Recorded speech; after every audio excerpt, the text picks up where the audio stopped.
You have eventually the Protestant Reformation, begun by Martin Luther, German, northern Germany, and that part of Europe becomes Protestant with the success and the survival of Lutheranism, breaking away from Roman Catholicism, breaking away from the papacy.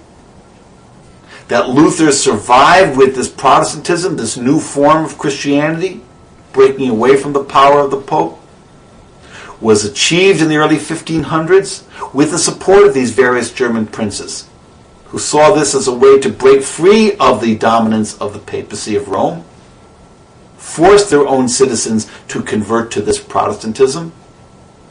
In other words, for economic reasons, stealing from the various Catholic monasteries in their domain, political supremacy, forcing their citizens to convert, getting the Pope off their backs.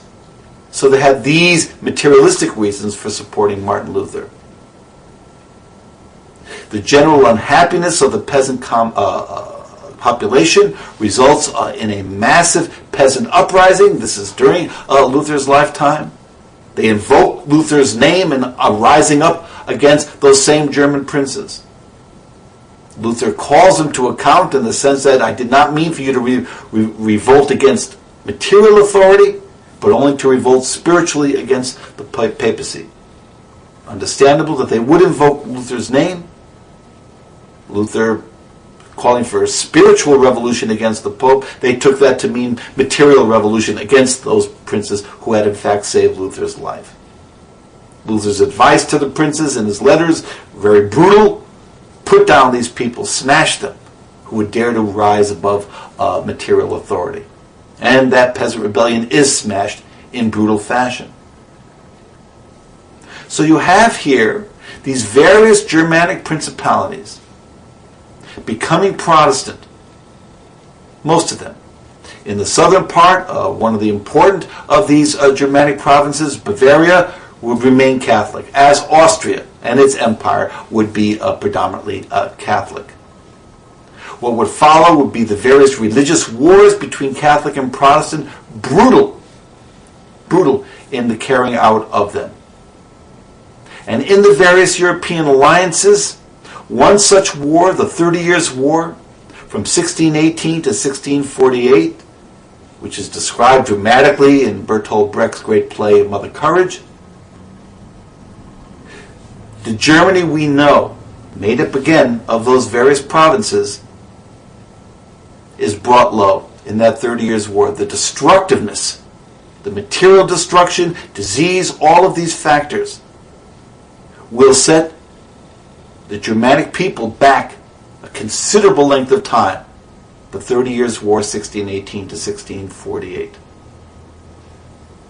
So the notion of unification is still far into the future as far as the Germany that we know today. As we get into the beginnings of the modern world, as we get into the 1700s, we start to see the influence of a movement that developed in France, the Enlightenment, new ways of looking at the world, what we might call modern ways, opposed to certain medieval attitudes, critical of torture, critical of absolute rule, emphasis on science and education, critical of military authority, calling for religious toleration, which will become a significant factor, for example, when we speak of the place of Jews in medieval Europe going into the modern age. New ways of looking at things and having their influence. The philosophes of France were not political minded in terms of organizing in any kind of activism. But the ideas of the philosophes of the Enlightenment would have an impact on certain rulers, for example.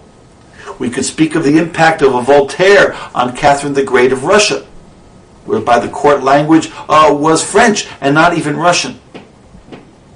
The impact of the Enlightenment on the Austrian king, Joseph II, where he tried to bring into reality those reforms spoken of Sample complete. Ready to continue?